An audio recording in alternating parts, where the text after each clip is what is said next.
we're gonna touch on a couple things. Of course, y'all all know the climate of the world right now.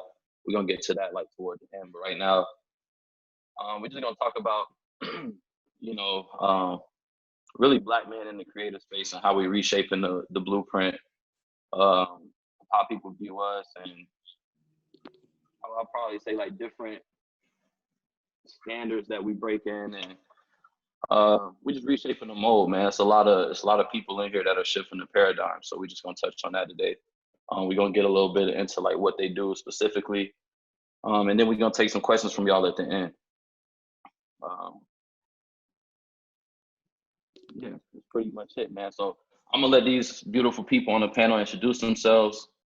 My first question is, I'll just introduce yourselves first, and then we'll get into the question. I could go first. My name is David Webb. About, I think, a year and a half ago, I started a production company called Atlas Productions. We do, mainly, music videos. We've done some commercial spots. Anything video related. We can handle. So, yeah, I'm from Durham, North Carolina, and I'm 25. Jeff? All right, I'll go second. Hi guys, I'm Dan P. Lee.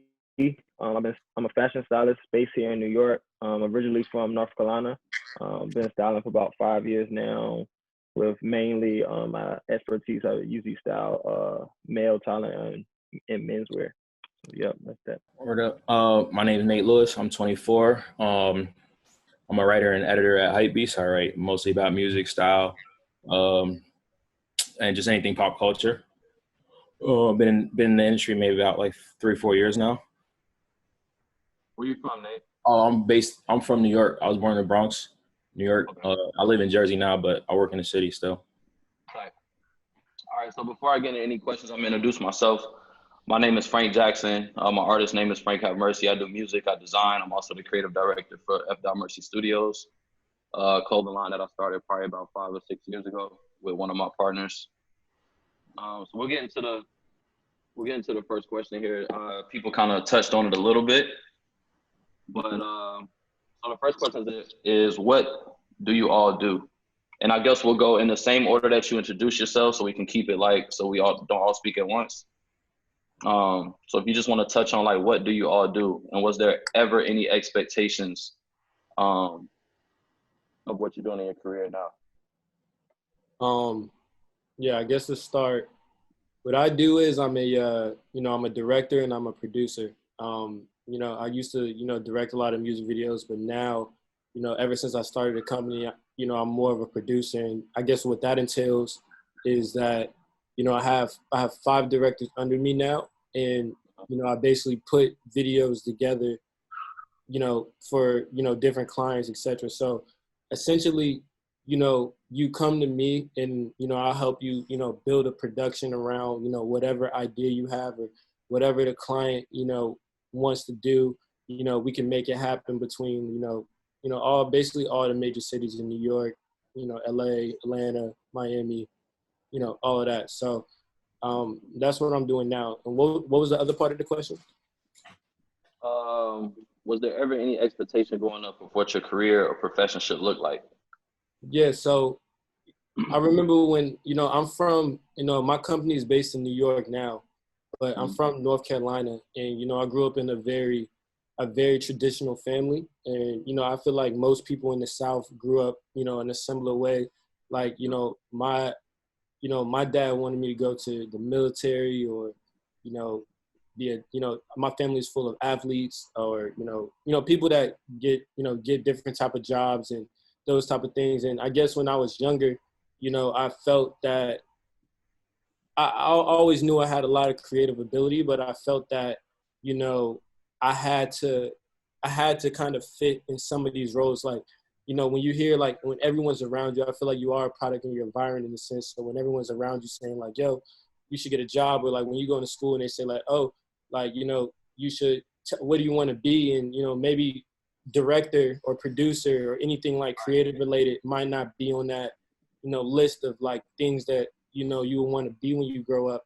I always used to say like, I wanted to be a bank investor, something, anything that made money. So I guess like you know, my expectation when I was younger, it was just like, yo, like, you know, just same thing, like go to school and get a job. Like I feel like most people in the South. And I say like right now, I'm probably like, you know, the only person in my family that I've kind of like bridged off, and I've done something like very like, I'll say untraditional. You know, I definitely work in, you know, the creative space. And, you know, I guess for me, you know, I just want to make sure that, you know, people know that this is something that's tangible, especially people where I'm from, you know? Yep. So yeah. Mr. Lee? All right, so like once again, I'm a fashion stylist. I try to serve and act as more so like a liaison between my clients and the brands that they want to wear or want to connect with. And then also kind of like bring in, you know, it's always a collaboration between the stylist and the client. It's never about just me coming and putting them in whatever I think they should wear. I like to look at it as a collaboration, because at the end of the day, they're the artist, they're the person who's wearing it, so they have to feel comfortable. So I like to be that source between liaising them between the brands they want to connect with, and also introducing them to some brands they may not know about. So that's where I come in at as far as the title of stylist. As far as expectations career-wise, to piggyback off David said, I'm from North Carolina as well. So it's definitely the traditional doctor, lawyer, dentist. And truth be told, when I originally went to college, I was a pre-dental major for my first 2 years. So didn't really know too much about how to tap into the creative realm. Didn't even know that, you know, styling was even a job at that time. At that time, my ceiling of capacity of knowledge at that time, I thought you could do in fashion is be a manager at Macy's. So yeah, I agree with that. It's definitely with the traditional mindset. But once I decided to make that leap and go into the creative realm, it was literally no expectations, because no one knew anything about it. So no one could cloud my head. It was all just me focused on where I want to go and gaining all the knowledge as far as what I want to do in the creative space. Yeah. Jeff? I'm an audio engineer. Basically, I'm the direct connection between what you hear and a good song. So the recording process, the mixing process, the editing process, that all happens first before it even touches your speakers or anything like that, or anything at home. What was the second part of the question again? One more time for me? No problem. Was there ever any expectation growing up of what your career or profession should look like? Yeah, I think just in my field alone, the expectation is a white dude, old white man in the studio with the knowledge, and he got it, and he gonna. Yeah. And for me, it's been like, and I've been places in LA, I've been with the top engineers, and they all are that. But it's like, you know, I kind of wanted to set the standard of, bro, I can be who I play games and 2K and chill and the same Air Jordans and you feel me? I'm a normal person. So it's like, you know, the standard of you gotta be this to make great art is, you know what I'm saying, in my opinion, not there. So I think that's one of them. And also me being from North Carolina, just like everybody else said, that's the thing, is like, nah, bro, what is art? We are, you know, what is that shit? That shit don't pay bills. That shit ain't, you know, it ain't no degree for this. You know what I mean? So I definitely see both sides of it, but you know, we here. Nate? First of all, thank you to Arvana and Dukana, you know, for everything and like setting this up. Thank you to other panelists. Thank you, Frank. Appreciate you. But yeah, so essentially for me, it was just kind of like, so I work at Hypebeast now. I'm a creative editor, but I came up mostly writing. You know, storytelling was my passion. So when I came into it, I was kind of like, I want to tell the stories that nobody's telling. So like a big thing for me was like discovery, like really just like, you know, being in the Instagram comments, being in like these forums, being in like these like real low key places where people are maybe not checking, and just like interacting with artists, you know, before they, you know, become who they are, you know, stuff like that. And just trying to get them to the platforms where like they usually never thought they would be, especially like kids from, you know, inner cities and like the hood, stuff like that.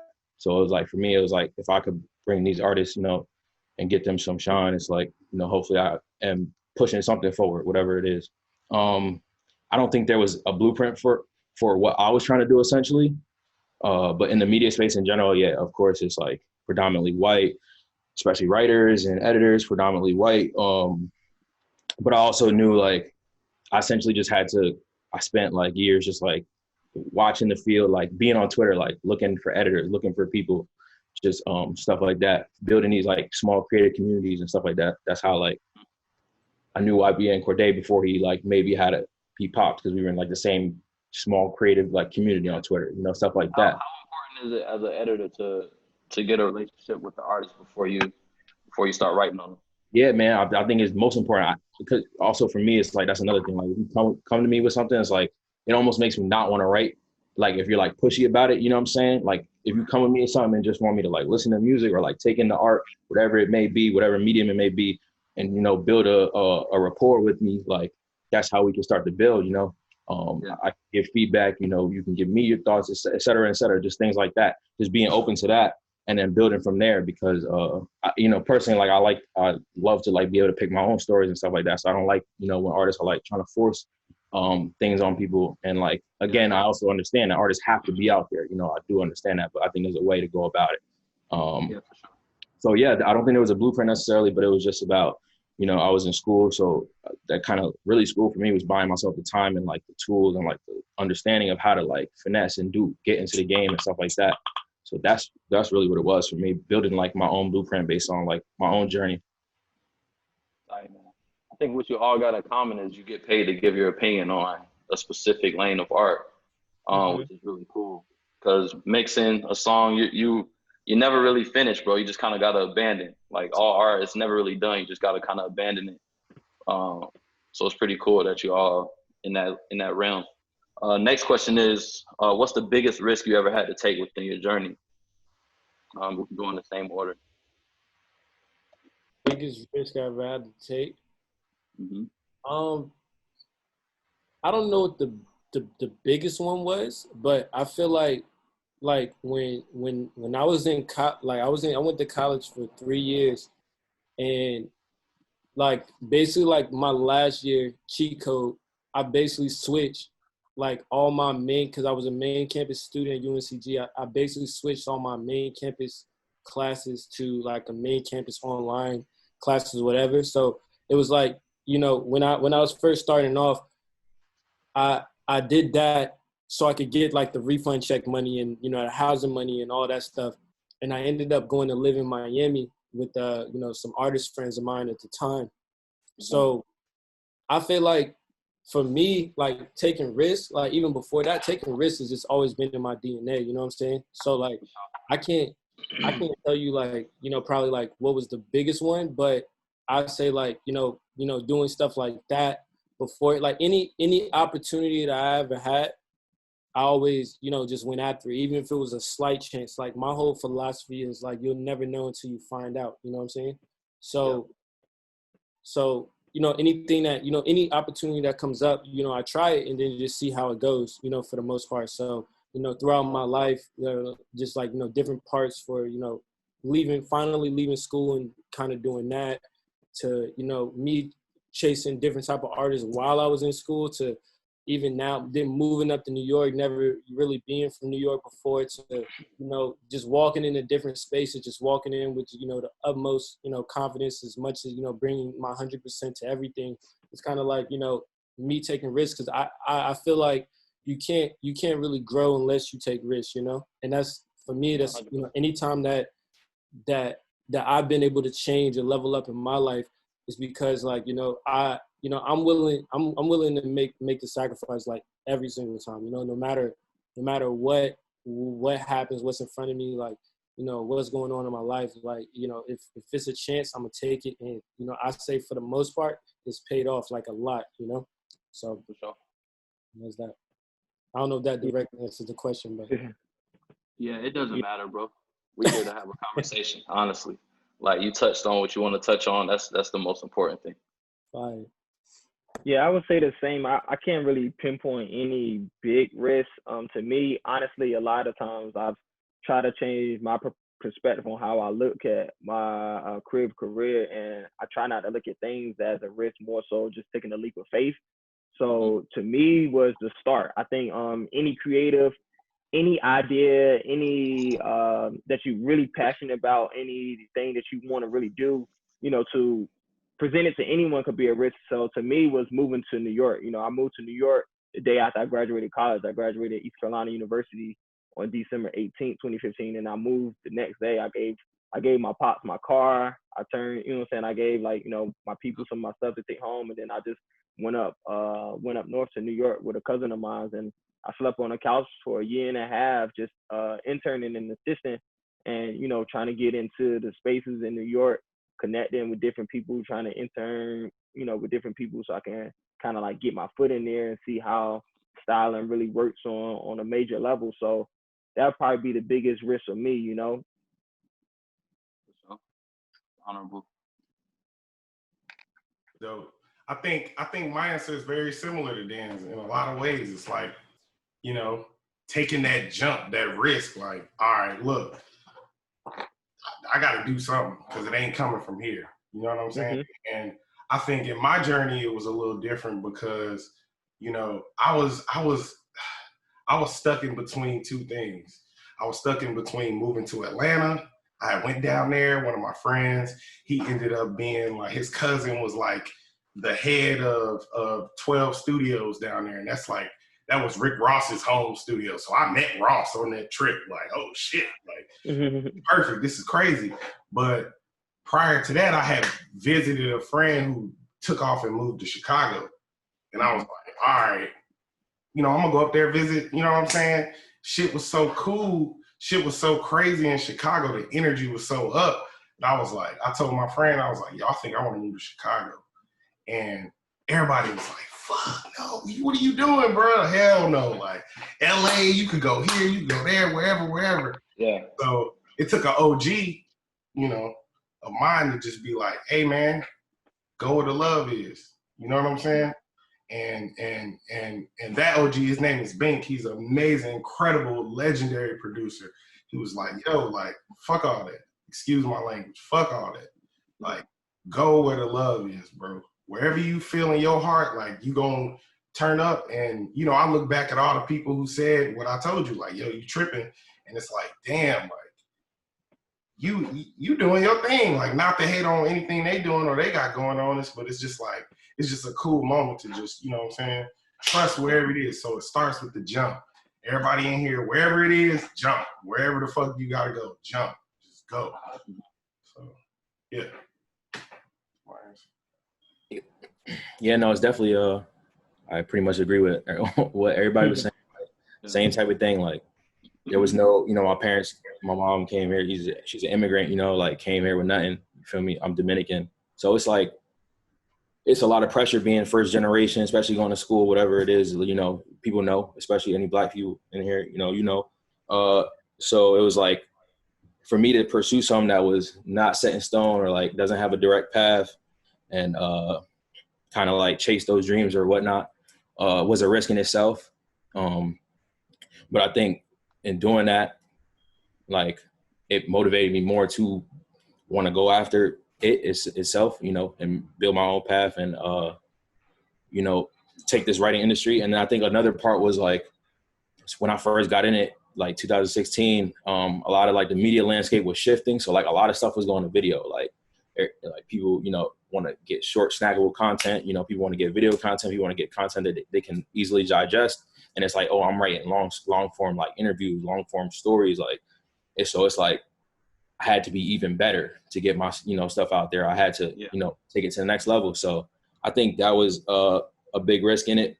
But everything that's kind of happened, like, I felt like I just kept getting like little notices or reminders just to kind of go harder, or like somebody just telling you like, all right, like, you got it, like, like an OG or something. And that just kind of just put it in my mind. So it's like, all right, I guess I can do this. I'm gonna just keep going, keep failing forward if it is what it is, Yeah, all it takes is one yes, man. Yeah, exactly. So, who was the biggest inspiration to y'all? Whether it be somebody you know, whether it be somebody you don't know. Who's y'all biggest inspiration? Somebody that inspire y'all along y'all journey, or to get to the point where you can be the creative you are today? You know, my biggest inspiration, I say, is my uncle. I named the company Atlas. My uncle's friends. So like my uncle passed away like about 2 maybe 3 years ago. Closest person in my life. I named the company Atlas based because they used to call him Atlas Hager. I say he was kind of like, for me, he was kind of like he's the biggest drive factor in just making sure all this keeps going and all this works, So he's like Yeah. a huge inspiration for me professionally. Like, I guess in the professional atmosphere, I can name out like, a lot of people. I say like, music inspired me, like hustle music, like Nip, to, just, people just, huge directors, people just doing cool stuff on the daily. Like, like I was saying earlier, like I only know how to give my 100% in anything, So, Yeah. I always look at whatever the top is doing, and I try to, do whatever I can to get there. So I say like anyone that's really doing their thing, or really just making waves, inspiring to me, because I'm somebody that always wants to push this as as high as we can get it. Yep. So yeah. Yeah, that question is like 3-part for me. I guess first, my biggest inspiration would be definitely my mom.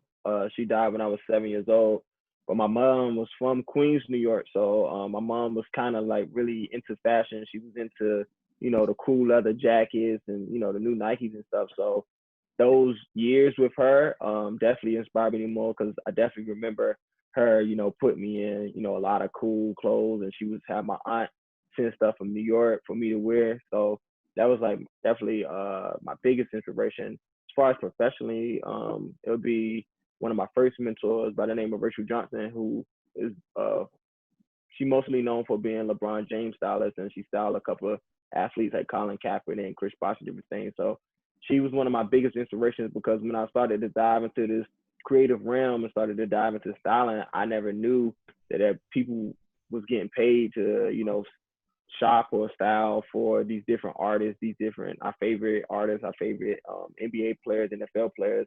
So that was like when I first had discovered that, and I kind of discovered her early on. She definitely became like that big inspiration for me. And then obviously third, like culturally, obviously being from North Carolina, it's just Michael Jordan. Like seeing a kid from North Carolina go the way he did, and go to Chicago, go to the league and turn the league up the way he did. Like I think that speaks to probably a lot of us as kids from North Carolina, seeing him as a big inspiration, actually the world. So that was like my 3 different lanes, but my 3 forms of like inspiration. Tight. Jeff. I think it's the same thing. It's a multiplex question. I do think it takes a village to raise somebody, so like more than one OG. I think I'm gonna say one for me was a rapper. His name is Cap One. Been basically my mentor since I was little. I was in the club at 15, standing on couches, and he was on tour with 2 Chainz and stuff. And I'm young. I'm like 16. I'm like, oh shit, this is crazy. Like that was the first time I was like, yo, I want to do music. Whatever he doing and how as cool as much as looking at him, oh yeah, I'm doing some of that, whatever that is. So I have to attribute him. I have to attribute obviously moms, you know what I'm saying? You gotta put moms in there. 2 other people just for me. Bink, of course. You know what I'm saying? Having somebody who gonna cutthroat, he gonna say whatever he wanna say. He gonna be him and give it to you straight. Not gonna do that. Nah, this is not how they should treat you. No. Run it like this. And the last person is a guy I met in Chicago. His name is Chris Classic. And he reminded me so much of who I wanted to be in this industry. Like, a guy he owns a studio. All the hottest artists from Chicago, from No Name to Chance to anybody in Chicago who was doing whatever, they come to him. And it's like he owns the building, cool guy, pop in and out. Just seeing him, you know what I'm saying, transform a studio that was in his mom's basement, just very similar to my story, and to, you know what I'm saying, something crazy is like, that was the most inspiring thing that I had ever seen. So yeah, Like, a few people. Nate. Yeah, so yeah, same, like, you know, different inspirations. I think, yeah, my mom, my dad, you know, my mom just being a person who, you know, like sacrificed everything, you know, that just taught me the work ethic, you feel me? And then, you know, my dad was like he grew up in the Bronx in the 90s, so he's very fashionable, but also with the hip hop shit. And he was break dancing, and like he was tailoring, like sewing with his hands and shit. So that kind of just taught me like, just to be open to like all different mediums, just trying whatever, you know, like trying to do it yourself, whatever, and things like that. And then I think, well, however you may feel about him, I know people feel away, but like on a bigger scale, Kanye is definitely probably my biggest inspiration, just because like, you know, just the attitude of like having no fear and going after, you know, whatever you want to go after, and just being open to learning. Like, I think that's a huge thing, like being open to information and learning, like taking in all the information you can, really studying, doing, and then like applying it to your own path, applying it to your own game. And then even just on my own life, just like OGs, like Sycamore, you know, that's Travis's A&R, and like he helped YG.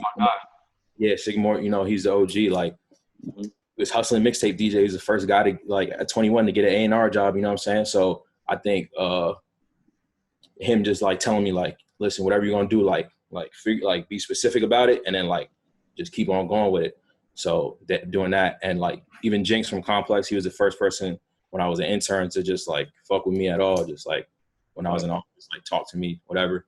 And he's just a person, I don't know, you know, he just like, again, people who like build their own paths and like kind of just continue to go on their path and build a unique path and have a strategy towards what they're doing, but also, you know, just being open to people and open to everything. Yeah.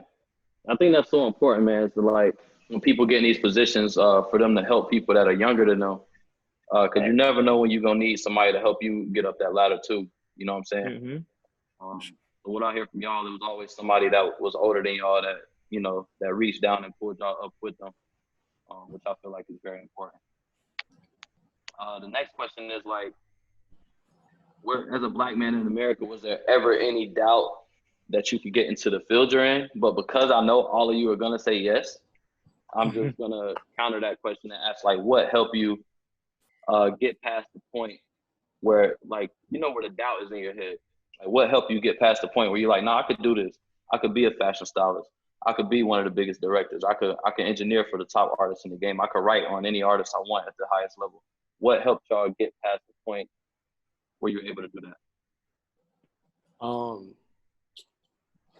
I personally believe, you know, I'm someone that believes like, you know, I have no limits, that I can really do anything. So I will say, you know, I'm probably like one of the few Black-owned production companies, and you know, I'm not just gonna say Black-owned, but you know, Black-owned and doing it good, you know, and doing like huge projects, etc. So, you know, for me, like, you know, as I was coming up, I always felt like, you know, I have this taker's mentality. I feel like that anything that I want to get, I have to really try like 300% to go get it, whether that means calling this person a million times or, you know, hitting them up. Like, I have to go so much harder because, you know, a lot of my, you know, counterparts of, you know, other skin colors, you know, like, I feel like naturally, you know, a lot of people, a lot of artists, like when you have labels that are predominantly like, you know, predominantly white, or, you know, all these entities that are actually giving out the jobs and stuff like that, ad agencies and all these things, like, you know, it's a lot of feelings that you get because, you know, it's a lot of feelings like, first, like you come in feeling like, you know, I'm just being completely transparent, you're feeling like kind of inferior to the whole situation.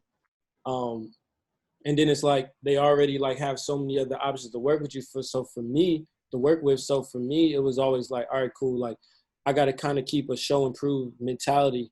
So everything, that's why I said like a taker, you know, kind of like a taker, because, you know, everything, like I can't tell you how many videos early on that I actually lost money on or put some of my own money in, because I was so like, you know, this product has to be crazy, you know, like it has to do numbers, like all that.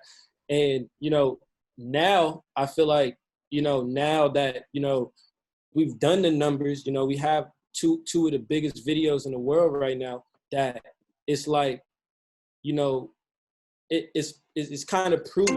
It's kind of proven, you know? So, and I've had to, you know, I've always had to, you know, instill that in myself, like, no matter what I go into, is like, all right, cool. Like, if I want to do a pop video, I got to do a pop video. If I want to do if I want to do, you know, like kind of like a street, like Atlanta type video, I gotta do that. You know, I gotta do it first so people would trust me to do it. So, you know, my whole thing early on was just like, you know, getting that spectrum of work, like from pop to street video to, you know, the creative, you know, the super creative, the moody, the, you know, all of that. And I feel like at this point, like, you know, we've gotten that, you know, just to continue, like, you know, I have felt like, you know, going into certain rooms, like maybe like being the only, like, you know, African-American person or like anything like that, you know, as you get higher and higher, that, you know, it's just important to just know yourself and just know, like, you know, you don't gotta change how you act, or, you know, maybe some of y'all are feeling this in the workplace, you know, people that, you know, are African-American or people of color that, you know, when they go into work, you don't have to change how you act. Just stay true to yourself. Make sure you do, like, you know, the most amazing work. And, you know, at the end of the day, like, you know, at the end of the day, in my head, if you're outperforming everyone, they can't count you out, you know? Yep. So that's kind of like been my whole philosophy with everything. Like, Daniel. I think with me, the confidence was built kind of just like researching and looking for other people who look like me in the space, who was already operating the space before me. I'm a firm believer that, you know, anything you want to do, there's someone out there that came before us, and like we spoke on earlier, like mentors or OGs. So when I was just doing my research, I was like, obviously there's tons of stylists and there's tons of dope people, but, you know, I was doing a lot of research heavily on Black stylists. So when I was coming up, you know, I was looking and seeing what different Black stylists was doing. And when I started to see Black men stylists who looked like me and, you know, was working with top A-list clients, that started to like kind of like help me. And to be honest, like, you know, when I first kind of got into it, Instagram had first became a big thing. So when they were promoting themselves and you start to see that they're doing, you see someone that looks like you, they're doing it, then it kind of like confirmation, like, okay, I can do that too. There's someone who's Black, that's a male, that's doing it out here. So, you know, that kind of gave me the confidence. And once you see more and more of us, it's like, yo, like, I'm definitely gonna keep going. I'm not gonna let nobody stop me. Mm-hmm.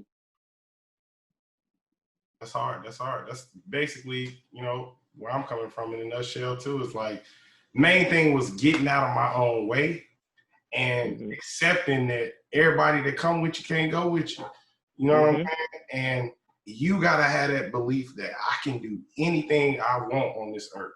I can be anybody I want to be on this earth. So once you have that, and like, you know what I'm saying, that drive, can't nobody take that from you. And like I said, in my industry, it's kind of hard because, you know, like I said, they don't look like me. A lot of people don't look like me. It's like a few engineers out here, you know what I'm saying, that's doing big work that, you know what I'm saying, Mixed by Ali, shout out to him, KY, like, you know what I'm saying, a couple dope guys, but it's like, I come in and you know me, I'm going to be me regardless. If you know me, you know my mama. She crazy, I'm crazy, that's how it is. And you feel what I'm saying? I've never been the person to like, try to change who I am for any of that. And like I said, we can be ourselves and we can be unapologetically Black. We can be whatever we want to be, man. You know what I'm saying? Be you. So that's one of the main reasons, I guess, for me, that it's been no obstacles. You feel me? Like, do whatever you're trying to do. Can I get the question again, man? So the original question, They or were all the base, great. yeah. I know it's kind of hard going last sometimes. The base of the question was, as a Black man in America, was it hard for you to get into the creative industry? Like, was it ever any doubt in your mind you can get into the field you're in? But because I knew all of you would say yes, I'm asking, like, what helped you get past the point where you're able to write at a high level at a company like Hypebeast?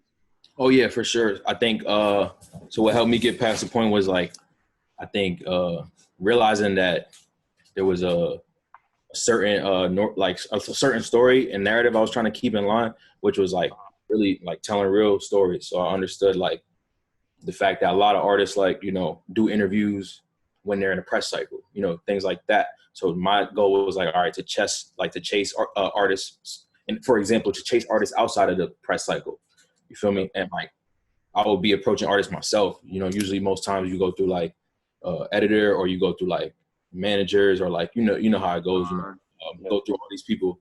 But I would try to like, I feel like people don't really notice sometimes. I mean, don't get me wrong, with the biggest artists, it is difficult to reach them, but like people do be checking their DMs, you feel me? Like, it's not super hard if you come with a direct message and something that makes sense to like reach out to artists. So like, I knew if I could develop like repertoires and real relationships and like tell real stories at the end of the day, I felt like it would stick out.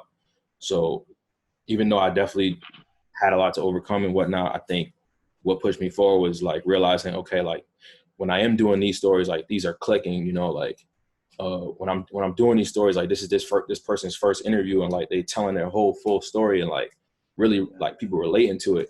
So I think the humanity aspect of it was really the part that pushed me forward and made it be like, you know, like dudes who don't look like me can't tell a story about somebody like me better than me. So that's facts. It's crazy because like from an artist perspective, everything y'all do is like so important, from the styling to who's directing and producing the video, to like getting eyes on it, which is like when you want somebody to write about it or, you know, put it on a platform. And just super important for a musician, like making the shit sound good, because that's the difference between you sounding like shit and the song just being really good. So I just want to say, like, the real goal. Yeah, man. From an artist perspective, like I appreciate everything y'all do, because in the process of making music or whatever it is you're doing, y'all are so needed in the industry. And as a Black artist, or just as an artist, period, man, it's so important to like walk in the room and see somebody that look like you. And it's crazy that you mentioned Mixed by Ali. He the one who like got me into music. I was in those sessions when he was mixing Down, when he was mixing Victory Lap. So I met Kendrick and Nip, SZA and Q when he was mixing all this stuff. Guru is another Black engineer that's legendary. That's Jay-Z engineer for people that don't know. But y'all appreciate it, man. So right now we're gonna get into like personal questions. So David, you recently talked about creating Black privilege and access on the Clean Slate USA platform. Mm-hmm. Why is it that privilege and access is so important for you to create for others? You know, like a lot of us, I feel like, I say that I've been blessed, like to be able to, like I've toured with, artists like around the world. Like I've been able to be exposed to, this kind of the same thing I said on the Clean Slate platform, because I've been able to be exposed to like so much at a young age, like in my 20s, like early 20s, etc. So, it's important just to see what's out there. Cause like my thing is like, how can you make I've dealt with this, my family, some of my siblings, and, I tell them the same thing. Is like, how can you make a decision about what college you want to go to, where you want to live, or, what type of job you want to have if you never experienced it or seen it, Like if you're don't even know about it. Yeah, or know nothing about it. Like you might watch it on TV, it's cool that, because when I'm 25 now, so when I was in college, like I could watch all these guys on Instagram and, whether they was, a lot of my friends now, whether they was fake flexing or whatever, like I just saw these young dudes like traveling around, you know what I'm saying, throwing part, whatever, you know what I'm saying? So that for me inspired me to be like, oh, I could be one of these traveling type of, I could be a young dude that's flying around everywhere and doing that. So that was like my first goal in the back of my head. But I say like, back to the topic is like, these creative jobs are like tangible, and a lot of the times some of these pay more than finance jobs if you're in the right position, you know what I'm saying? Like whether you getting a job at another company or whether you getting a job at another company or you start your own thing, it's just like, just realizing that, how much, sauce and how much of your mind that, people want, how much of this culture is like directly affecting, everything in the ad space, the entertainment space, and like everything, you could tap into that and, really, you could really create a whole like, environment that just works, works for you, Yeah. yeah, like exposure, like, I feel like is very big. So, in my life, I want to make sure, I'm showing enough people that, these type of things are not like, these aren't far-fetched ideas. You could be a musician, you could be a sound engineer, you could be a fashion stylist, you could be whatever you want to be. Like, you don't have to be, no knocking, anybody that, traditional jobs like lawyers, doctors, and whatever, like, Yeah. lit. You know what I'm saying? If that's what you want to do. My main point is, whatever you want to do, you can do it, And in order to make a decision about who you are or what you want to do, you got to try a lot of things. You got to experience a lot of things. You got to see a lot of things. And I feel like a lot of Black kids don't have that exposure. When you just sit in the neighborhood all the time and you just around, the same dudes that you around with every day, or going to school, same dudes. And, some of them might not have the same ideas as you. Like, you just basically putting you in a situation that you can't control, Like, you're not, everybody around you, trying to hoop or, whatever. Like, when you go into these bigger cities, and I advocate for everyone, like, if you're thinking about making that step and going into these bigger cities, you should do it, because it's not the fact that you can't make it where you from, It's that when you go to these, let's say Atlanta's, New York, or Los Angeles, or whatever, it's more people there that are like-minded like you. And the more people that are around you that are on the same mission is only going to propel you forward. And it's only going to make you see, like, whatever you're doing is real. And, if you come up there thinking that you're going to do one thing, you'll probably branch off and figure out a whole nother thing. But you got to get in the mix. You can't be around people that don't have the same, ideology or the same, dreams or goals or, wanting to go forward as you. So that's what I'm going to say on that. Agreed. Dan, were you coming from the South? Did you receive immediate support around your dreams from friends and family? As far as the immediate support, I would say definitely from my circle of friends in college. My closest friends I did, obviously from the masses in college, I did receive some flack in the beginning. A lot of people was like, what's a stylist? You're not going to be a stylist. There, back in the day, college used to be on Twitter heavy. There was a couple of tweets like pointed at me a couple of nights about like, this kid doesn't know nothing about fashion and whatnot. So I definitely experienced that, but I'm blessed to have a solid 4 or 5 guys that was really close to me. And even though they didn't understand what I was about to go into, because a lot of them, all of them actually, except one, are working in traditional spaces and they love what they do, but they supported me and they was like, yo, just do it, bro. Whatever you want to do, we don't really know what you're trying to do or what that looks like. We hope you make some money, but do it. And then, now 5 years later, I talk to all my guys are very proud of me. They very, some of them we talk up, although they love their jobs, they see the freedom that I have with my space. So, yeah, obviously, you know how support goes. I can't say I received it from the masses I do now. Like I have a lot of support now, but definitely in the beginning, just my 4 closest homie in college was really down. My family was always like behind me. My pop's a pastor, so he really didn't really know what was really going on. But one thing that really helped me was because I told him going into my junior year, because my family really wanted me to be a dentist, so he really didn't know. And then that junior year of college, I just was doing like little test shoots on campus and shooting with different people. And then that going into my senior year on the pulpit one Sunday, he was like, my son going into his last year, he about to graduate, and then he's gonna go and start styling for these celebrities and magazines and different things. And that shocked me. Like to hear my pop say that in front of his church congregation really shocked me. And then honestly, I ain't gonna hold you, bro. After that, my mom, once I had my pops like saying it, even though he don't know what I'm gonna do or what he, what is the outcome gonna be.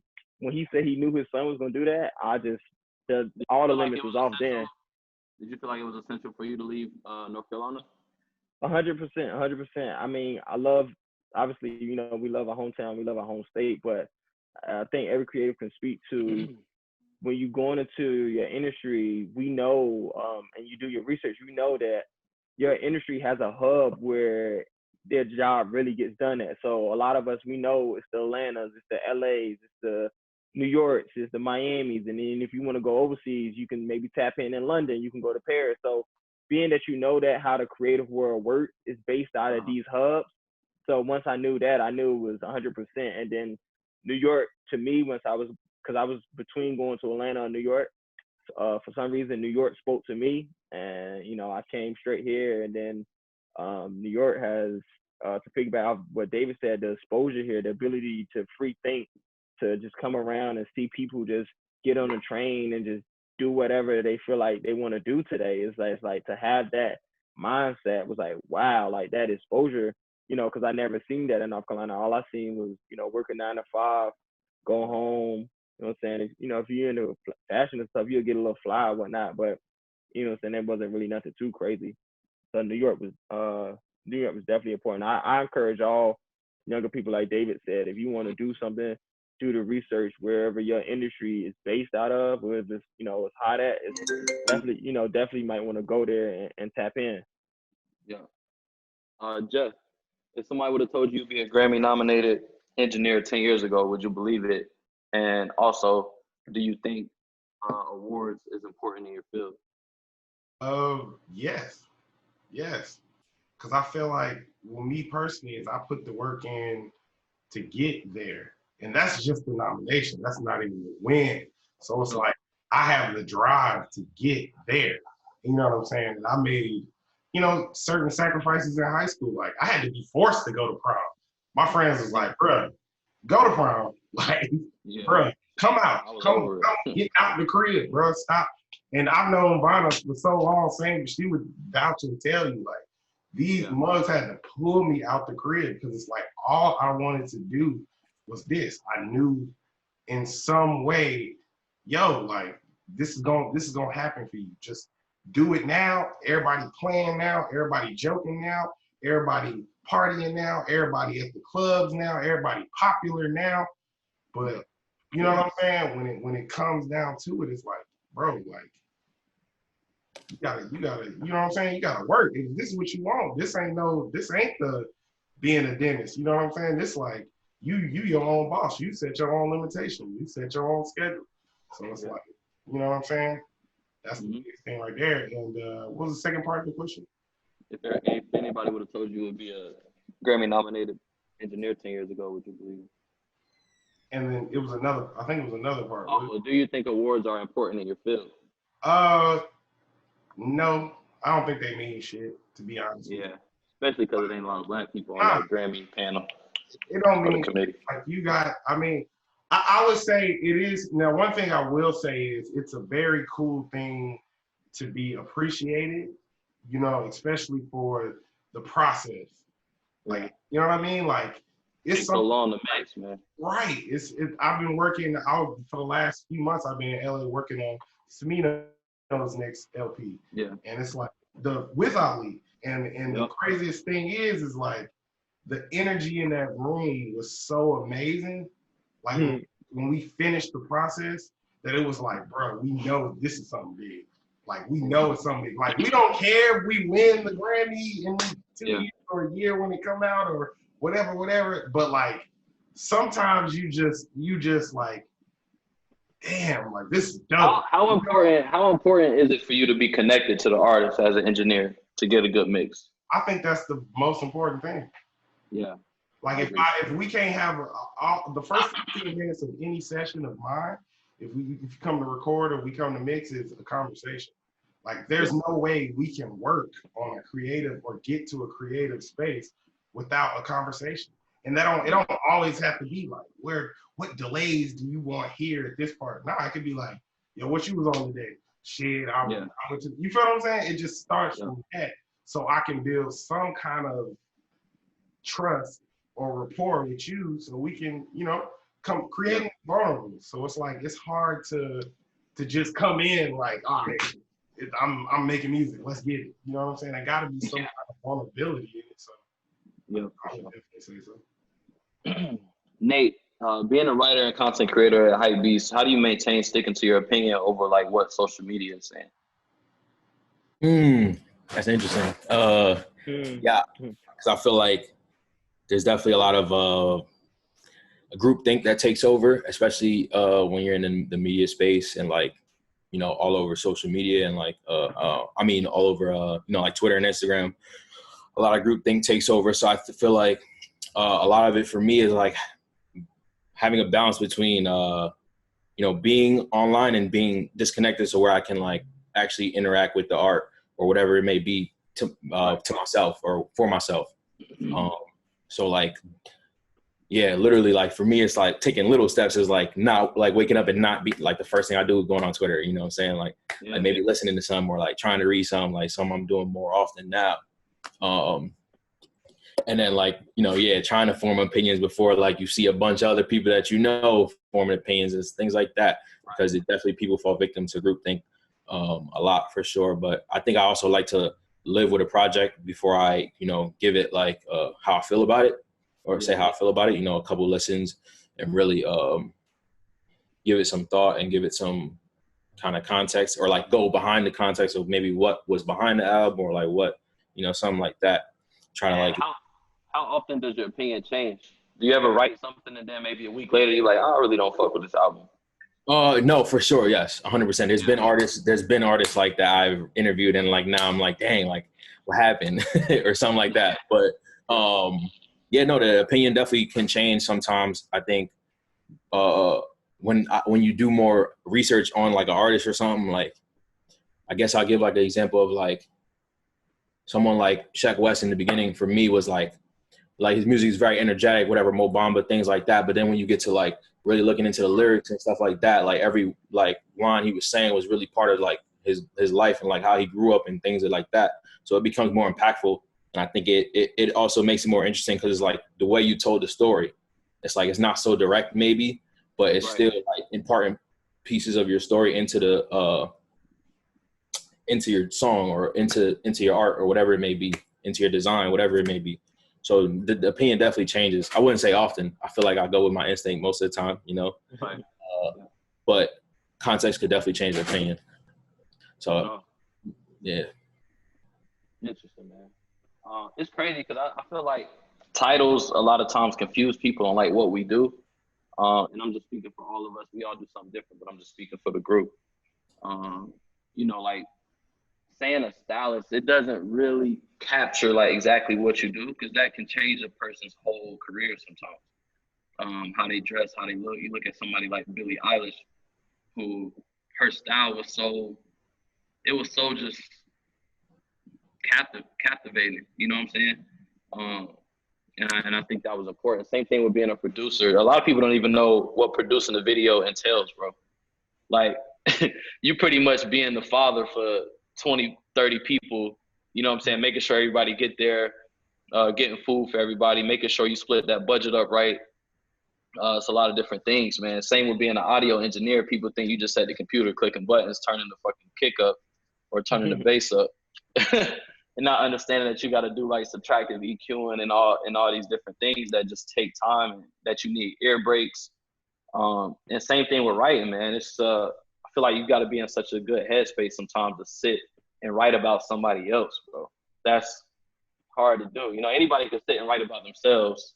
You know what I'm saying? But that just gets a little difficult sometimes. There's a question I missed that I want to ask, man. It's a mental health question. So I want to ask everybody how they balance their mental health with their creative career. Do you got to take social media breaks?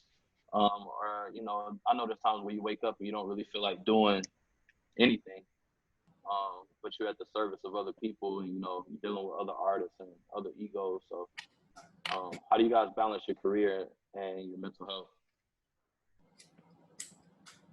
Man, yo, as a producer, and you know, I handle multiple projects at one time.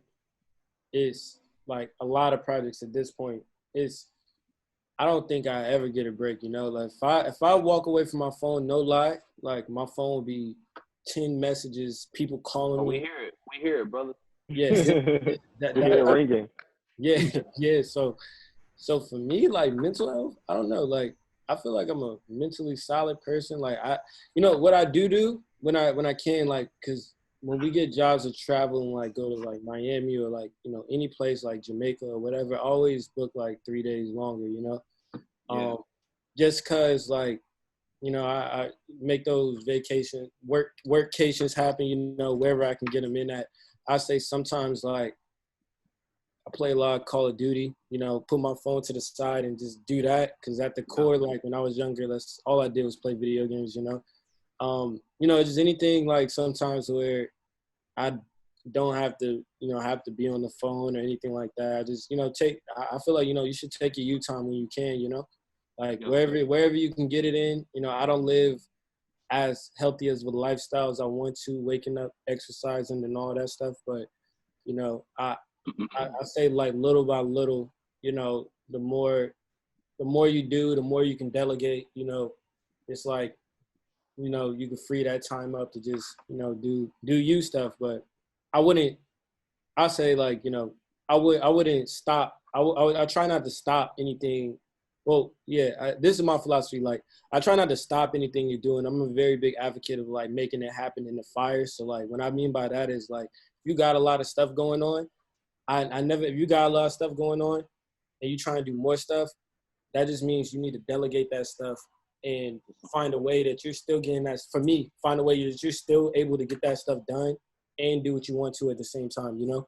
So, and then I feel like the more you can do that and the more you can delegate, the more that you can grow. But that's my thing on the mental health. I guess I take no mental health breaks. Yeah, I guess with me, I usually try to just tap out of social media. I do things sometimes. I do like social media fast sometimes, and sometimes I just shut my gram and Twitter off for like 7 days and really just, you know, tap out of what's all the external stuff and then just tap in with myself where I'm trying to go. At one point in time, I used to do it like the first week of each month. And I found that to be very good for me, you know, definitely starting off the month and see where I'm trying to go, what I'm trying to do, what, you know, directors, producers, what A&Rs, people I want to connect, you know, contact and just stay in touch and see what projects is coming, you know, what can I insert myself and be of service to. So that's one thing I try to keep in check. You know, obviously, you know what I'm saying, like David said, like, you know, I still, you know, I like video games. So like sometimes that takes me back to like my childhood. So that allows me to kind of like forget everything that's going on at the moment and just, you know, be in the game. But yeah, that's usually kind of like works for me. Feel it. Now this question right here ain't no right answer to this motherfucker. Yeah. Ain't no right answer. It ain't just, now look, my job is it's hard because I'm using my brain and my ears for the entire portion of, if a session is 12 hours, I might be using my brain consistently, like 12 hours. So it's hard in my time. Like I was just talking to my girl this morning, like, yo, like, I feel like, damn, like this shit is overwhelming sometimes. But at the same time, you know, it's a lot of what y'all said too, is just live. Like, you know, you get so invested in right now, just live. You need time to live, to grow, to get these experiences, to create the art that you're trying to create in the first place. If you ain't living, if you ain't going out, if you've been in the crib 3 days, take a walk. You know what I'm saying? You got to try different things. To me personally, there's no one way. Like I might try the no social media thing and then I'm like, oh, I'm good. Or I might try, you know, to go walk and I'm like, oh, I'm good. And then I'm like, fuck, I'm back. You know, you always gonna find yourself as a creative back in that place because you need time to reset. You gotta, you know what I'm saying? You can't keep shooting out ideas. We ain't machines. So it's like, you know, it's a balance of that, but it's no right answer. All of those are amazing answers y'all said. And I'm damn near finna try some of them, but yeah. So it ain't no right way, but that's how it worked for me.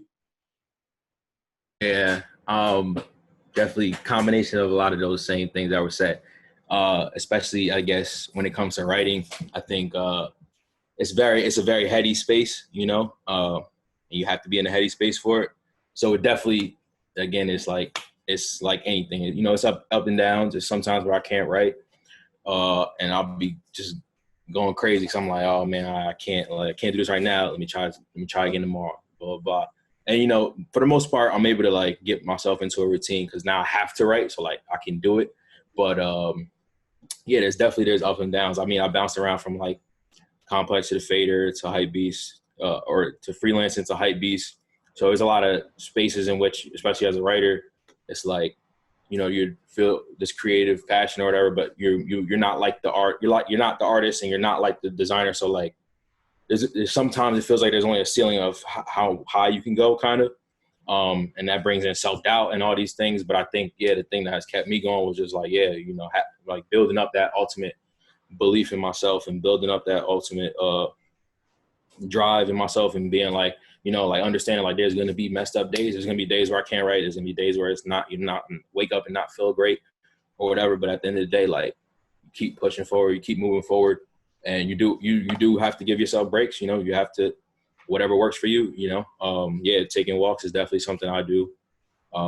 Just taking time off social media, yeah, of course, you know, all that type of stuff for sure. But just doing what works for you, you know, and understanding that even if you can't do it one day, like, it's still tomorrow. Like, yeah, you always get a new opportunity tomorrow, man. Yo, I'm so distracted because my mom is in here eating with her video on. This is hilarious. What's up, mom? Another question, man. Do you guys feel like you need external validation to build confidence in your craft? Being that nobody really cares about you until you win at something, or until you got a big video, or until you style somebody big, until you mix with somebody big, or until you write hype beats. Like, do you guys feel like you need external validation to feel confident in what you do? I'm gonna say yes and no, because as somebody that provides a service to somebody else, like I know I'm lit, you know, I know that we can make amazing videos, right?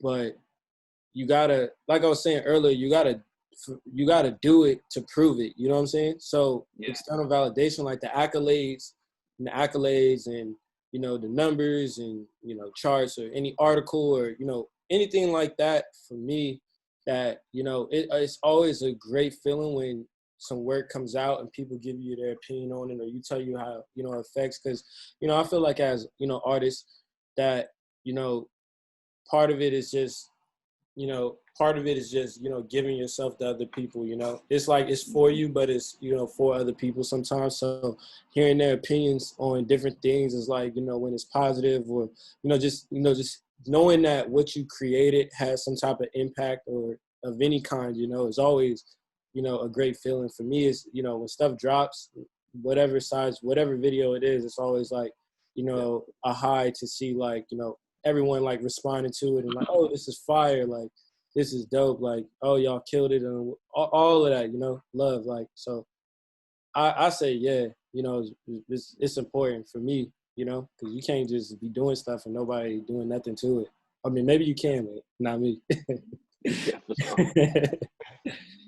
Yeah, I mean, I definitely agree with him. I guess that is a yes and no answer.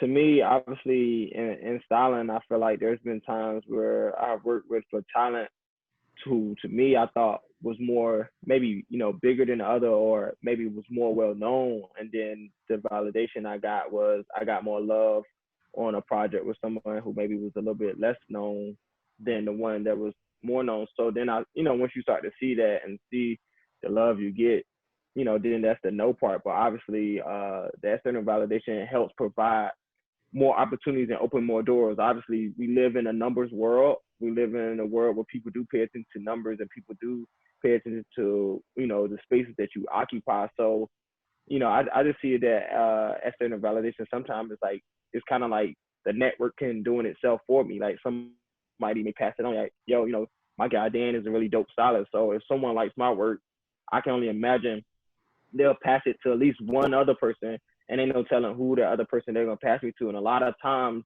those external validations come back to me in forms of referral. Like, you know, people who have reached out to me, you know, different managers, different A&Rs, and say, you know, my homeboy told me about you, my homegirl told me about you, and then, you know, saying I want to work with you. So it's definitely, to me, you know, it's definitely needed. And, you know, any creative, you want to be appreciated, or at least half on your work. Like, you know, obviously, you know, I'm not doing it for nothing. You know, if I was doing that, you can go to the middle of nowhere and don't do no social media. And so yeah, that's my take on that.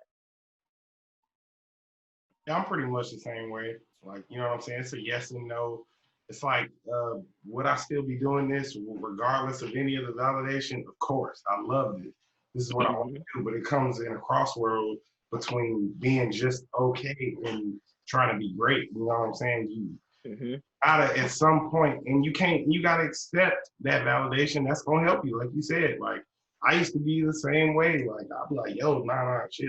Yo, chill. You know, I like being behind the scenes. I like when it come out, and then you know what I'm saying. That's a cool feeling. But it's like at the same time, artists that I've been working with, Sneed, had to tell me like, bro, like, hey, it's okay, bro. Like you did go crazy, bro.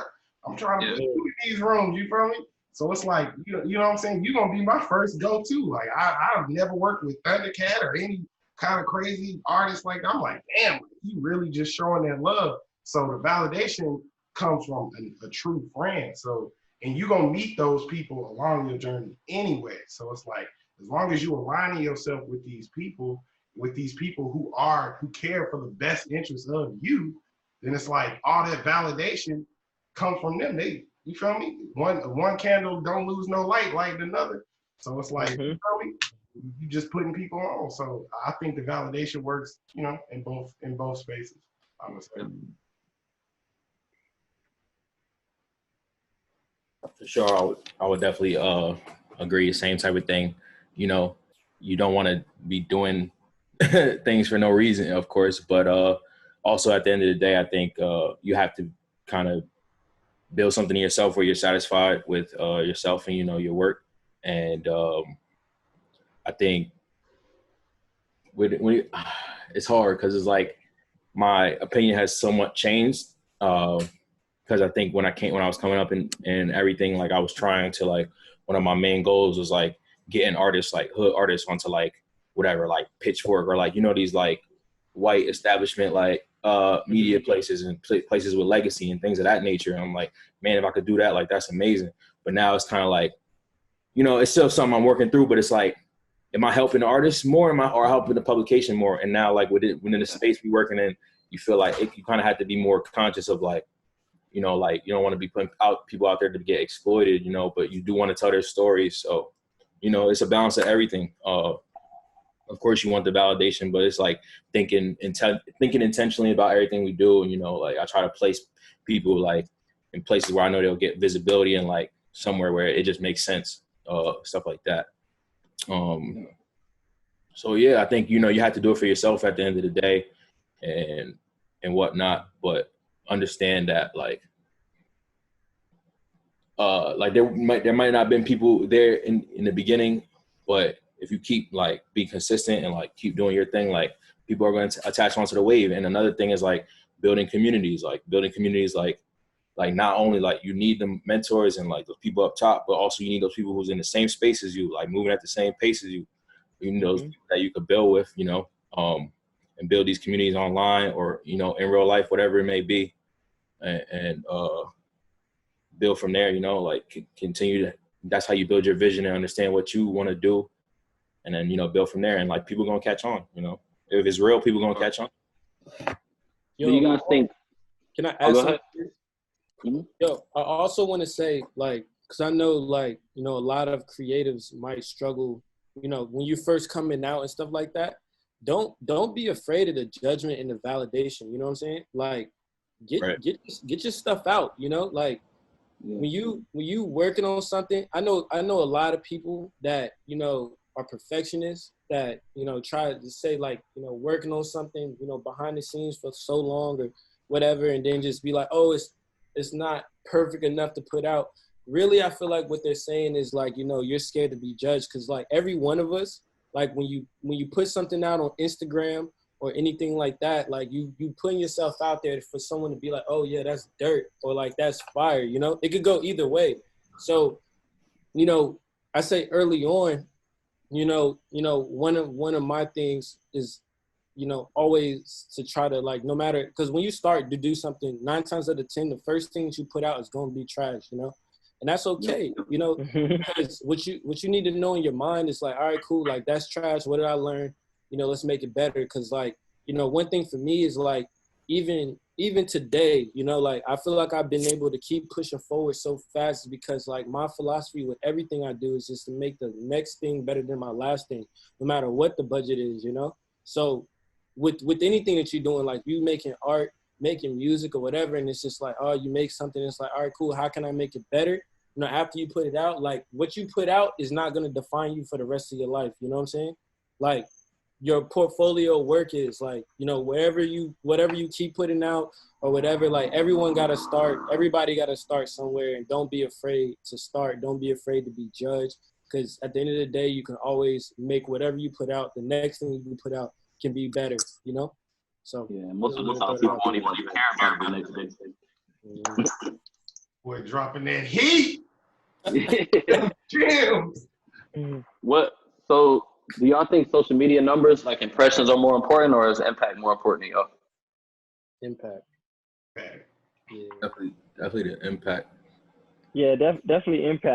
I was going to piggyback off what David said. Even when it comes to external validation, like no matter the numbers or no matter how many likes, how many comments you get, I think, you know what I'm saying, it's definitely more internal. At the end of the day, for me, if a client loved what I did or what I brought to the table, that's good for me. Because when I leave a shoot, when I leave a video shoot, and the client was like, tell their manager, oh no, I like him, like I want him for my next video, that lets me know that like, you know, my service was of good standard, and then I get to get brought back. And then, you know, it's just a circle effect. So, and then also too, just internally, like, you know, no matter how much love I get, obviously I appreciate that. But to be honest, you know what I'm saying, I want the producers, I want, you know, the managers, I want these people who are in position to book me, to allow me to continue to do what I love, to validate me and give me that respect and that love. Like that's one thing I learned, you know, definitely early in the game. I thought it was more so obviously coming from North Carolina and then going to New York and doing all these things, getting all that love.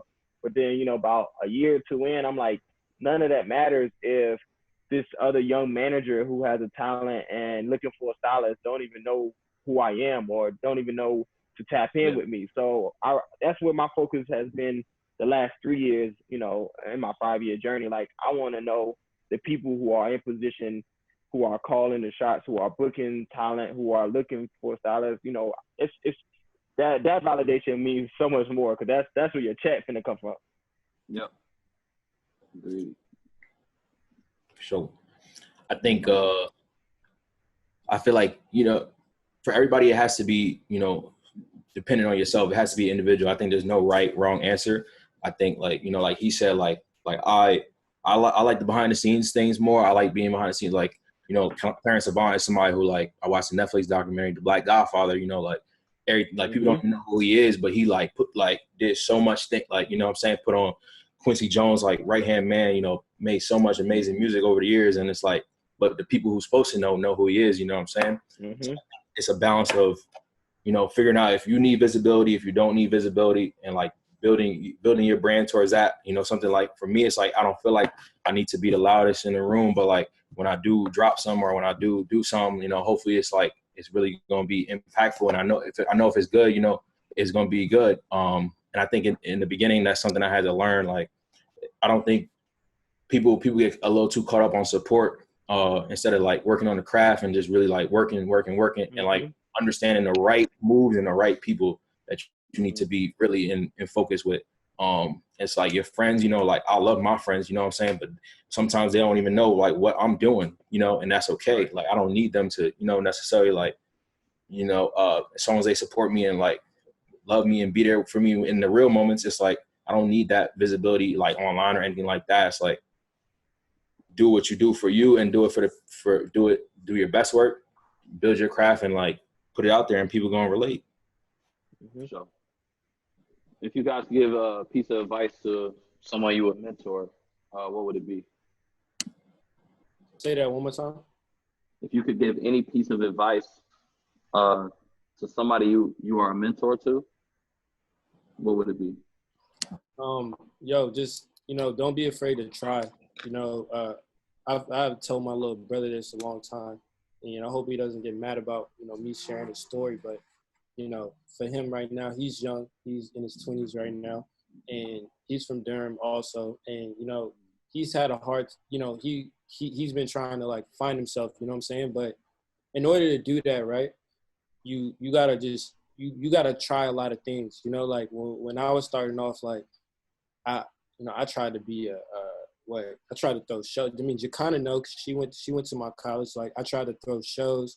I tried to, you know, parties, take model Instagram pictures, shoot weddings, you know, like all of that to say, like, you know, find out that, you know, I stuck with being a producer or director. I mean, at first it was like I was shooting videos on my own, right? Like, so I'm coming in a situation, shoot videos on my own, but and then now, like, I don't touch the camera at all. Like, you know, like I oversee like whole projects, you know, I oversee creative and, you know, that type of thing. But I mean, at the end of the day, like if I didn't try to do all that stuff to realize that, oh, like I just like shooting videos. I don't like doing pictures and stuff. Like I can't take pictures. It's crazy. I can make video images look good, but I can't take pictures. I suck at it. Yep. But if I didn't try to do all that stuff that, you know, I was, you know, taking L's on, like, don't be afraid to take L's. I done lost money trying to throw shows in different places, trying to do different things in college or whatever. But if I didn't get all them L's, I would have never found like, oh, you know, shooting videos is my thing, you know? So like, and then once you find your thing, it breaks off into small other things. Like I said, like I was shooting videos by myself. Now, you know, now I got full crews, like all the way through. And then it's like, oh, what am I really good at? I'm not really the best at holding the video by my camera, but I'm good at getting the job, putting the whole video together. I'm good at directing. Let me just stick in that lane. So now it just even, you know, subbed off into just doing that, you know, and even, you know, even still, like, you know, never lose that, you know, that feeling of, you know, just keep trying different things. Cause even that right now, as I'm keep growing and trying to get bigger and, you know, touch more things, that title even changes, you know. Maybe I'm not even directing anymore.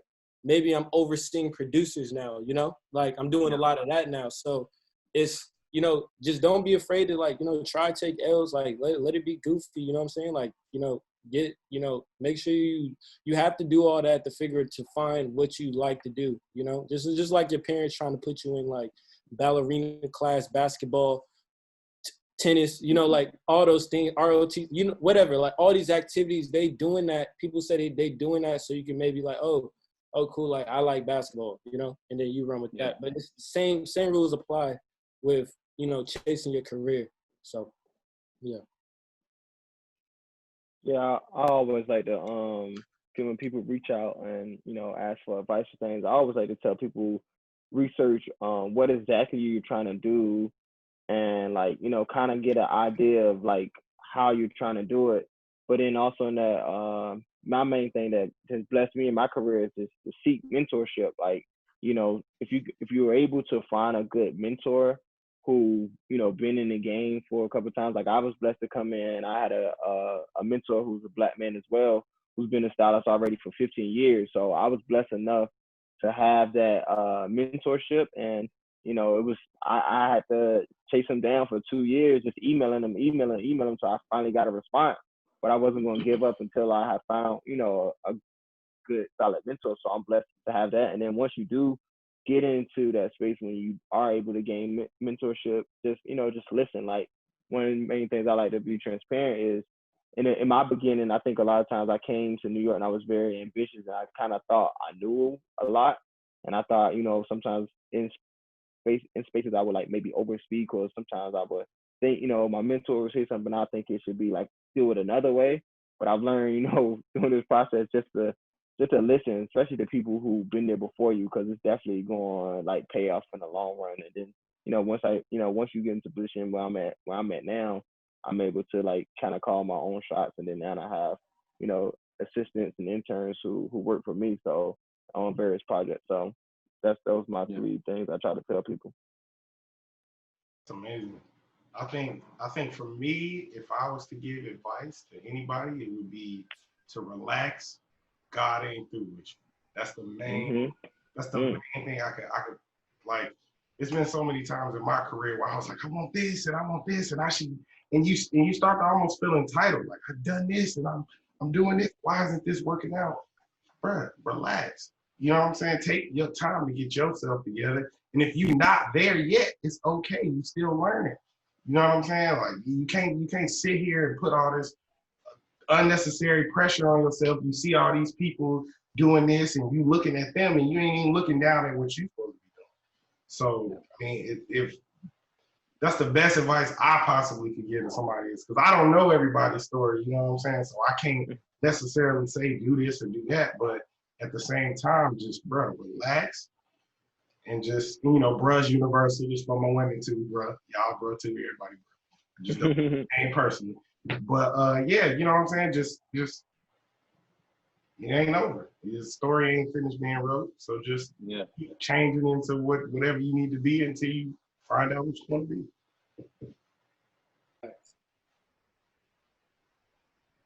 For sure. I would say same as everybody, you know, nobody, we're all on our own separate timelines. I think people have to, you know, kind of understand that there is no set timeline for anybody. And we all, you know, have our own separate paths.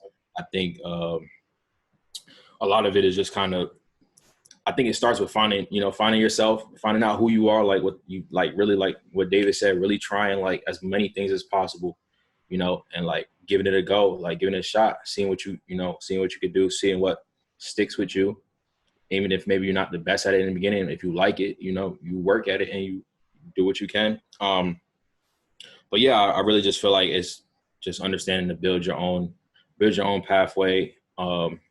Really just starting with finding yourself and then like honing in on that, whatever that craft may be, honing in on that, you know, putting in your 10,000 hours.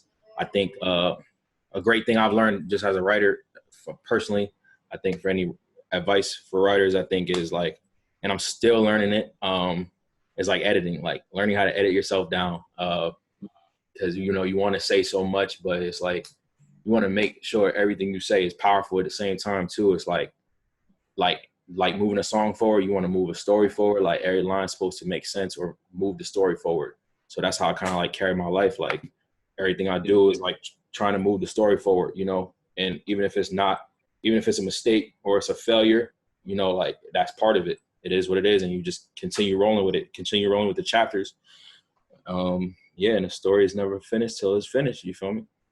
Yes, sir. I agree, man. So right now we're gonna transition into Q&A. What I want you to do, if you have a question, just type it in the chat over here to the right. And then we'll just go on water from there.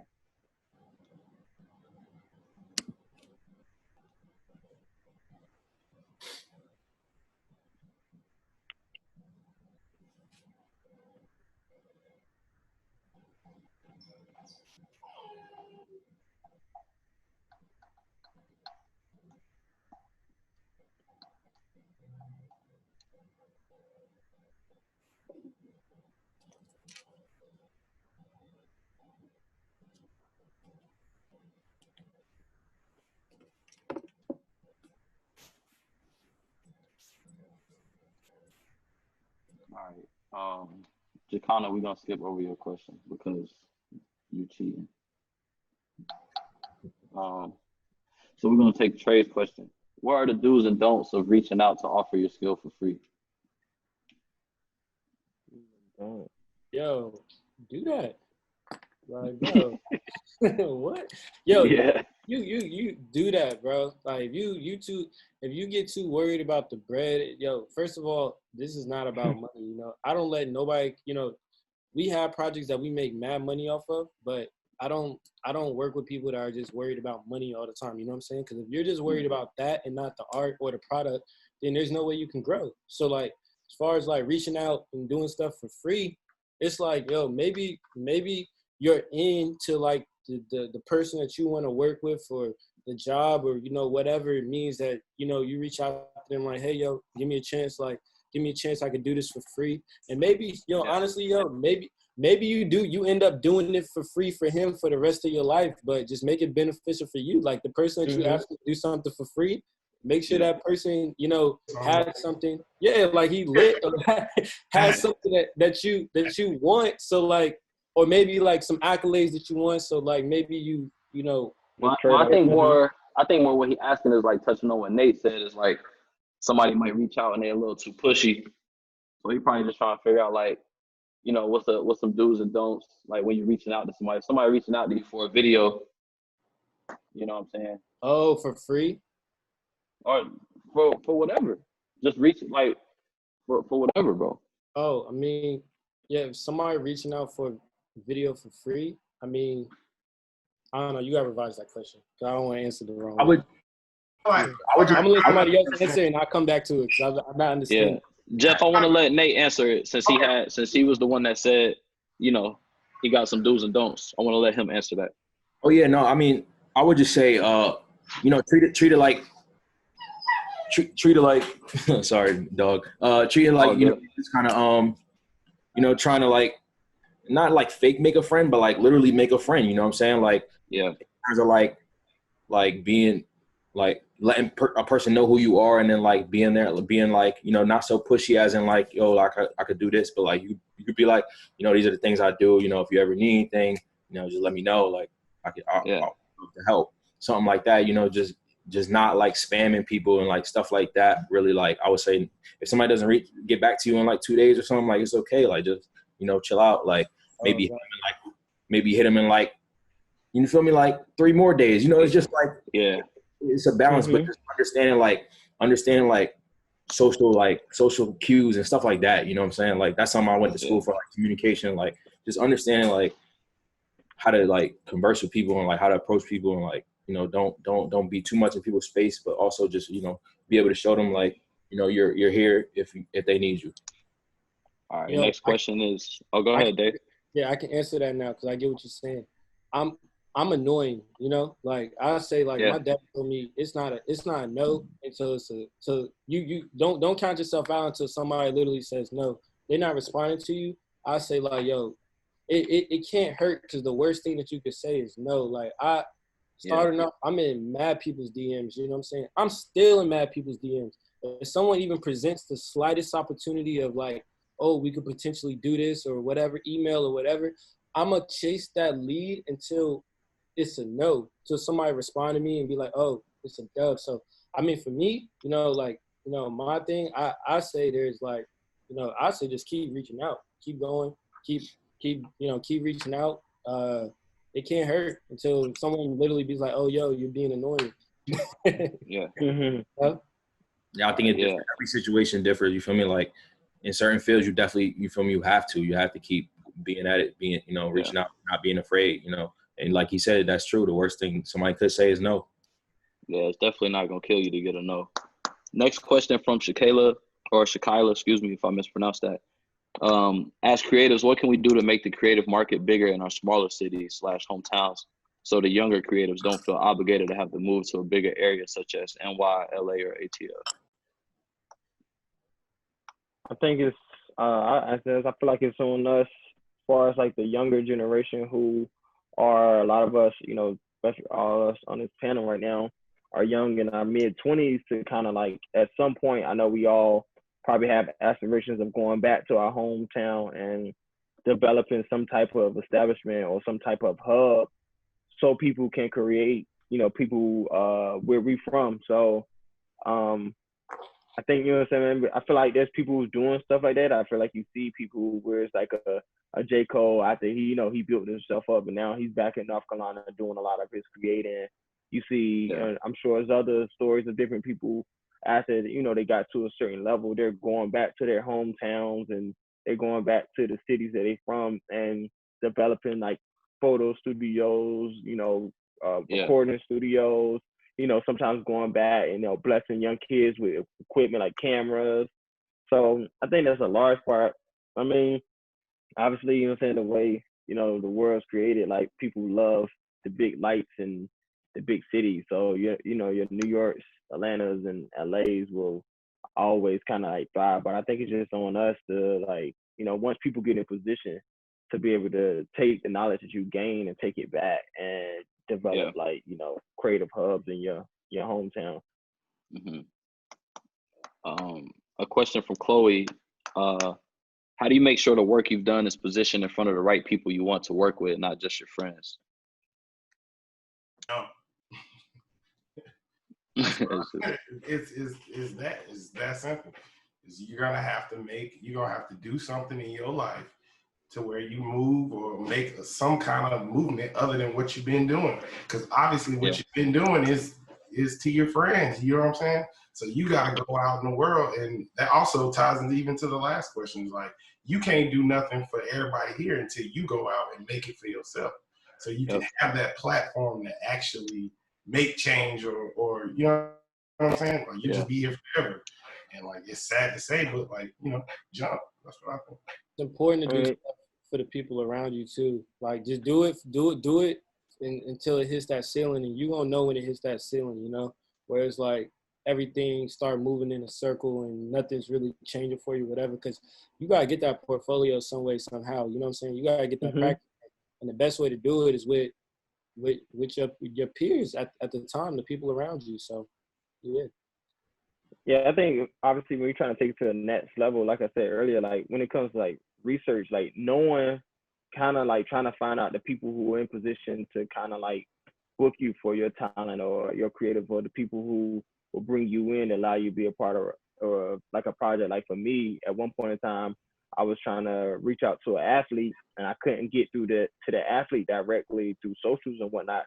So I started going and looking and seeing what agency reps that athlete, and then I started to go through social media. Some people post the agency, the companies they work for in their bios, and I ended up seeing someone who was around the same age as me working for that agency, and I DM'd that person, and that person didn't get back to me till like a month later. But once that person got back to me, it led to started the conversation, and then that person brought me in to style the client I was trying to reach. Obviously, it's hard to reach certain people with certain large platforms, so you gotta kind of like reach the little people, kind of see if they maybe have an assistant, the managers. Those are people you want to kind of like execute and try to like really hone in on those type of people.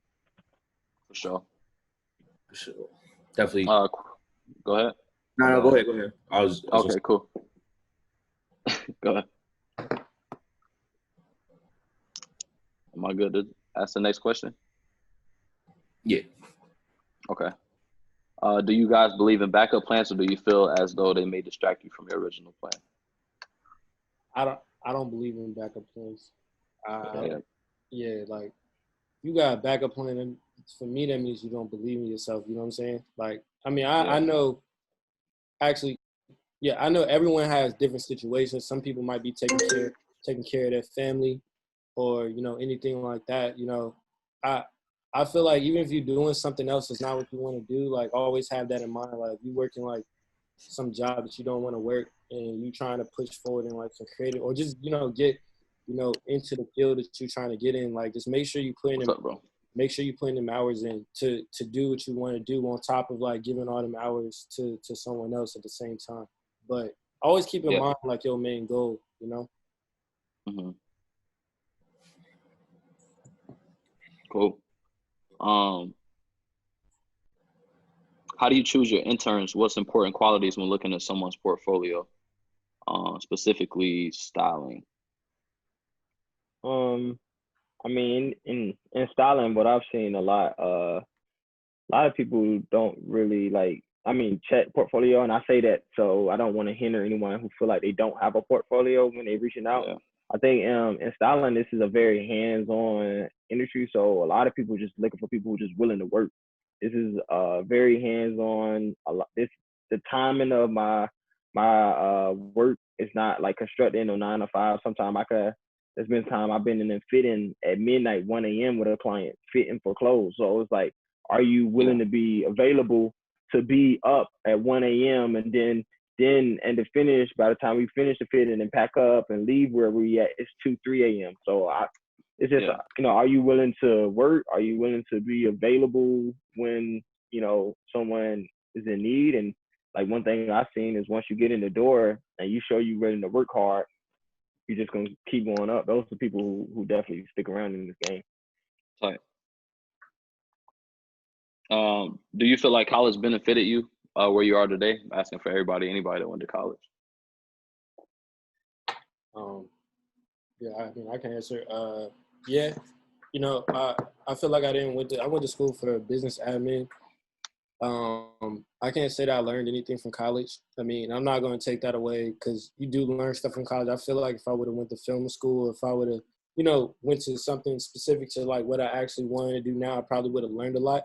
But the main thing college did teach me was it taught me how to be by myself. You know, it taught me how to, you know, go out and interact with just, you know, kind of just be yourself. It put me around a lot of people that, you know, I was, you know, able to talk to and communicate with and stuff like that. And I feel like, you know, in my experience with college, I say like the most beneficial thing was the social aspect of it, you know, just meeting all the people and talking to you and shit, bro. That's just as important as getting the actual degree, if you ask me. Yep. Agreed. Agreed. Do you think you should start a website when 85% of your work is assistant styling work?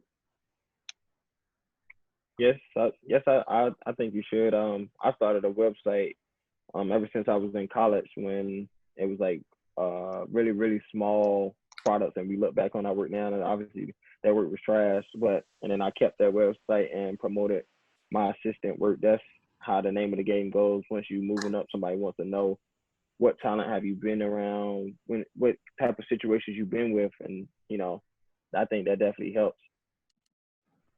So, all right, we're gonna take one more question. It's kind of hard because we got a couple. Where do you guys see yourselves in 10 years? Don't all speak at once. All right, I'll go.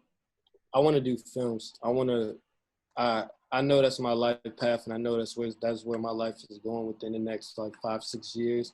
So owning like a full production company, kind of like how Jordan Peele is now with Monkey Paw, or Spike Lee with, you know, 40 Acres and a Mule and stuff like that. Like, I know what type of stories that, you know, I feel like our culture is missing. You know, I feel like, you know, just to get even more in detail, I feel like a lot of like, you know, a lot of these, you know, I feel like Jordan Peele right now, you know, for me is like, you know, he was able to create something that wasn't like slavery movie or you know, or just being just full coonery or anything like that. He's been able to just make like, you know, just cool, just make like something that's like really cool and just applies to everyone. And, you know, I want to do Issa Rae the same way, you know, like I want to do, for me, I want to do, you know, add more of that into the atmosphere as far as like my goals and where I see myself. So that's where I'm going. Me personally, in 10 years, I've always had a dream of wanting to work with a client roster of like all A-list talent. Like that's like been a career goal of mine. The dream is like if I have like 10 clients and they all like, say I have 3 A-list actors, so I'm styling for the Oscars, the Emmys, the Golden Globes. But then if I also have 3 artists, I'm still styling music videos and photo shoots, magazine shoots, and then working with 3 prominent athletes. That's always kind of like been a big dream of mine, to work at that capacity and then to be under my styling company. So obviously it won't be just me by myself, but I envision building out a team of assistant stylists under me to help facilitate that. So that's a big goal of mine. Sorry. I'll probably say in the next 10 years, just continuing to be consistent and, you know what I'm saying, working on big projects and just after 10 years, I'll look back and say, yo, I worked on an album that influenced the generation. That's what I want. Like, that's what I want. It don't even got to be, I don't know, 10 years. Like, I'll probably work on a bajillion songs by him. But I want to at least be like, damn, I got a damn under my belt. I got a butterfly under my belt. Like, I got something that, like, you know, like I said, just influenced a generation of people to feel, love, express themselves in any possible way they can. And also owning a studio, owning multiple studios or whatever.